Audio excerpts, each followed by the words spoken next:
Hi all, this is Britta, my name is Hans, and welcome back. Last time we introduced you to case solving and answered some essential questions that you will make understand why case-based learning is so useful. We also gave you practical information that helps you crack your very first case. If you haven't seen that video yet, then search for episode 2 or click somewhere here on the screen. Alright, let's continue.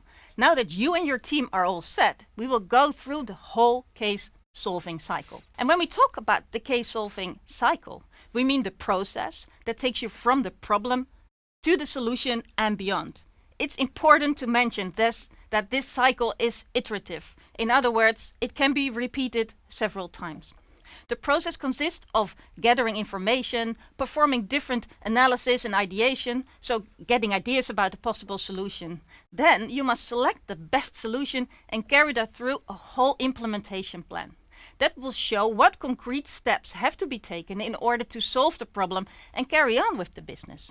Finally, if you're in a case competition, for example, you will also have to be able to present your solution to a jury, address their questions and get feedback and evaluation on it. Yeah, so let's translate that into practice. Suppose you participate in a local case competition here in Rotterdam. It's organized by a student committee and the students have consulted with a local company that has a business issue. The firm is struggling to make things work and the CEO needs help from you. And therefore you will be provided with a written document. And this contains the details necessary to understand the firm's internal and external environment. You are expected to give a solid advice that will support the firm in solving their dilemma. However, you only have 24 hours to crack their business problem because tomorrow, this time, you will be standing in front of the CEO of the case company. But back to the case solving cycle. Remember, we need to focus on cracking the case because time is ticking. You don't have much time. No. So, the very first thing that you will need to do is reading the case. Reading the information you are provided with. You cannot solve an issue before you clearly understand what is going on in the firm and what is required from you. This is an individual task. Everyone reads for himself or herself. And whenever a case is short, let's say only 1 or 2 pages, then the reading is relatively fast and a straightforward exercise. However, for the more complex and lengthy cases, it is recommended to break down the reading cycle in 2 phases. And the first phase we call the short cycle. This is a quick scan when you do not read the whole case, but take out the most important parts. You start with the title and the introduction, which is usually 1 or 2 paragraphs. Then focus on the paragraph titles throughout the case, and if there are any graphs or images, take a quick look. Lastly, you carefully read the ending paragraphs. Those will usually give you a summary of the case, and they also direct you in your thinking. They give you focus. Sometimes you find the most pressing issues already formulated as questions. Then you must also take a quick look at the appendices at the very end. Maybe a financial statement, a market overview or mission paper. This shouldn't take long, only a few minutes. After this quick reading, you should be able to determine a few things already. Try at least partially answering the following. Who is the decision maker? The protagonist in the case, so the one with the problem. What seems to be his or her issue? Why have those issues arisen? And what should you do and investigate in order to address and solve the issues? Going through the short cycle and answering these questions quickly propels you into the case, so you will be able to create the big picture. You will also get an understanding of the case difficulty and what is required from you. This gives more focus and direction to your reading later on. To enhance that even more, it is recommended that right after the short cycle, your team briefly discusses what everybody just read. The 4 questions Hans mentioned are a great starting point. Make sure you have a central understanding and that no team member is lagging behind. Yeah, now you can move on and do the long cycle. This means that you will read the whole case. This is an individual task as well. To understand everything, you want to do detailed reading. So you highlight the important bits of information and take a note of anything that might add value.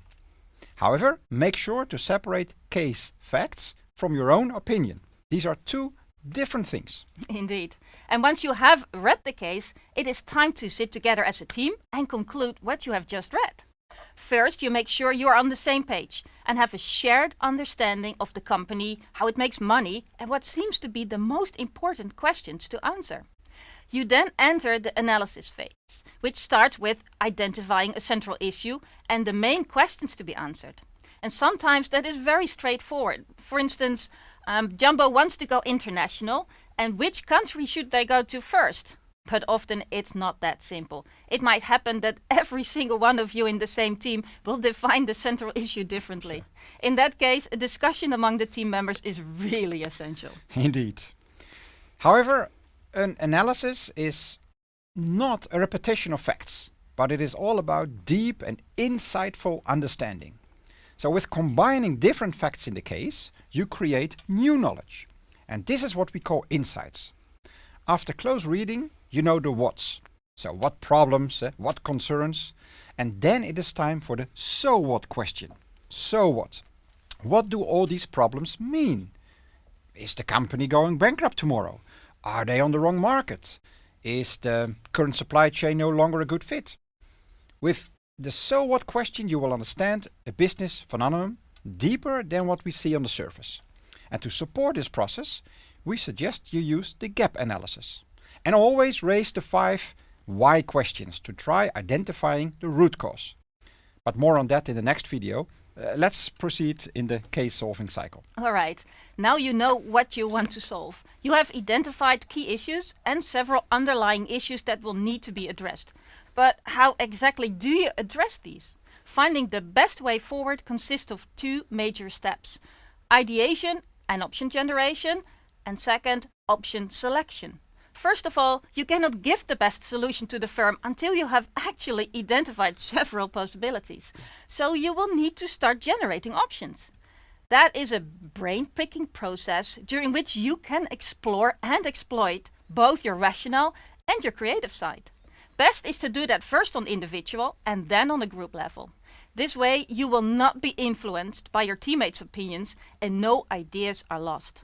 Just write down what has to be solved and put on paper anything you think can help solving the issues. Don't discard any of your ideas yet. Later you will discuss those on the team level and debate. There are no bad ideas, only ideas that you collectively keep or discard. This, the storming phase, should not be about arguing whose idea is the best and whose is the worst. It's not a contest, and trust us, usually the best solution is an unexpected one and often a combination of everyone's ideas. So you want to build upon each other and strengthen your team's solution instead of undermining it. Yeah, but how do you know you have found the best solution? You need to prove that the alternatives are inferior to the ones you have picked. So you develop more than one solution, you list the pros and cons for each, and then you compare them. And for that we use the decision-making matrix. Here our solutions are benchmarked across criteria. And how to build that properly you will later learn in another episode. Yeah. So you have come to a final conclusion and you have chosen your strongest option. Yeah. What's next? Down the road you will want to explain what your solution is really about, but also provide the firm with information about how to make it happen. A roadmap or an action plan as you will, but to keep things professional, let's call it an implementation plan.